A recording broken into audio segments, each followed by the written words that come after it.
सबकी personal life होती है और मैं इस बात को अच्छी तरह समझता भी हूँ।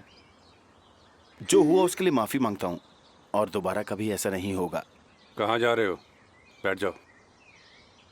ऐसा पहली बार तो हुआ नहीं कि तुम बिना बताए हमारी बेटी के घर आ जाओ। तुम्हें ये तो सोचना चाहिए सेलिन एक लड़की है और यहाँ अकेले रहती है। देखिए सर, आप शायद कुछ ज़्यादा ही सोच रहे हैं। हो सकता है सेलिन आपको पूरी बात बताना भूल गई होगी। उस रात मैं यहाँ सेलिन के साथ एक ज़रूरी प्रोजेक्ट डिस्कस करने आया था क्योंकि सेलिन उसे हैंडल कर रही थी और इसके बिना ये पॉसिबल नहीं है। हाँ पापा, प्रोजेक्ट का ही काम था और कोई बात नहीं थी। तुम्हारी हालत देखकर तो नहीं लगा था।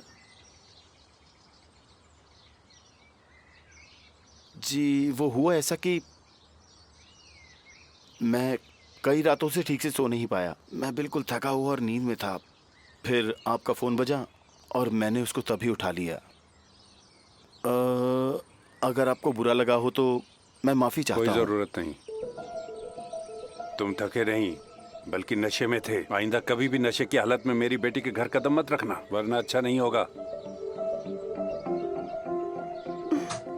ठीक है, अब जब सारी बातें क्लियर हो चुकी है तो मुझे लगता है बुराक को जाना चाहिए, है ना? उसे काफी काम है। ठीक है, बाद में मिलते हैं बुराक। अरे बाय। रुक जाओ बेटा, इतनी जल्दी भी क्या है? मेरी बात अभी पूरी नहीं हुई है, अभी और भी बात करनी है। अरे पापा, आप जो सोच रहे हैं वैसा कुछ भी नहीं मैं है। गलत हूँ? बैठ जाओ, मुझे बहुत जरूरी बात करनी है। सुना नहीं तुम लोगों ने?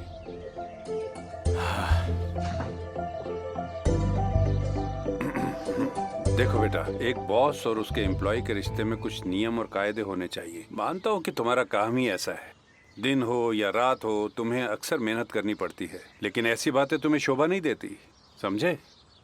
माना कि तुम इसके बॉस हो और ये कंपनी तुम्हारे डैडी की है कि नहीं?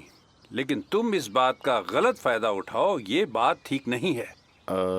मैं बेशक इसका बॉस था, लेकिन अब ऐसा नहीं है। अब हालात बदल चुके हैं। बॉस की तरह बिहेव नहीं करता, बल्कि मिस्टर एकरम भी बुराक को कंपनी के बॉस की तरह नहीं रखते हैं। क्यों, है ना बुराक?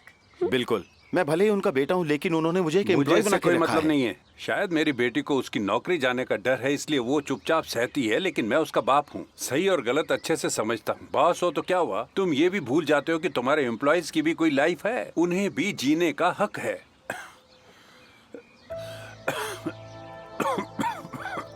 डैड, आप ठीक तो हैं? कुछ नहीं, बोलने में जरा फंदा लग गया।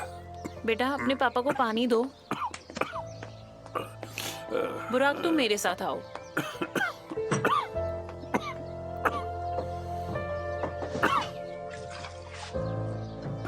पानी दो मुझे जल्दी, लाओ लाओ लाओ।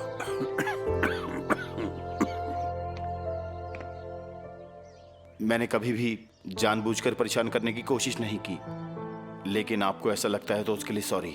मैं किसी का बॉस नहीं हूँ, मेरी बात का यकीन कीजिए।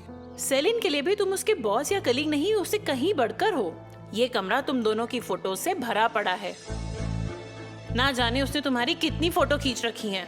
और तो और उसने एक एल्बम बना रखी है जिस पर फैमिली लिखा है, उसमें भी सिर्फ तुम्हारी फोटोज हैं। क्या सेलिन के पास मेरी फोटोज हैं? हाँ, बस एक दो नहीं, पूरा कमरा भरा पड़ा है। देखो बेटा, सेलिन कभी उन लोगों को किसी काम के लिए मना नहीं करती जिनकी वो परवाह करती है, और तुम भी उनमें से एक हो। इसलिए तुम्हें अपनी हद में रहना होगा ताकि वो भी अपनी जिंदगी जी सके। अब मुझे जाना चाहिए। हाँ, मैं भी यही कहने वाली थी। सेलिन के पापा को बीपी की प्रॉब्लम है और मैं उन्हें और टेंशन नहीं देना चाहती। अब तुम जा सकते हो।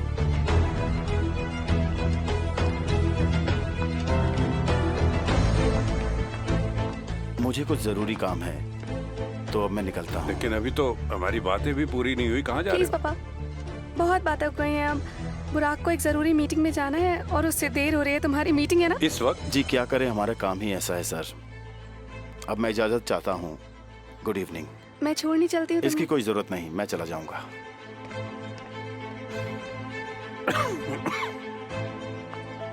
Sorry dear. आप ठीक हैं? हाँ मैं ठीक।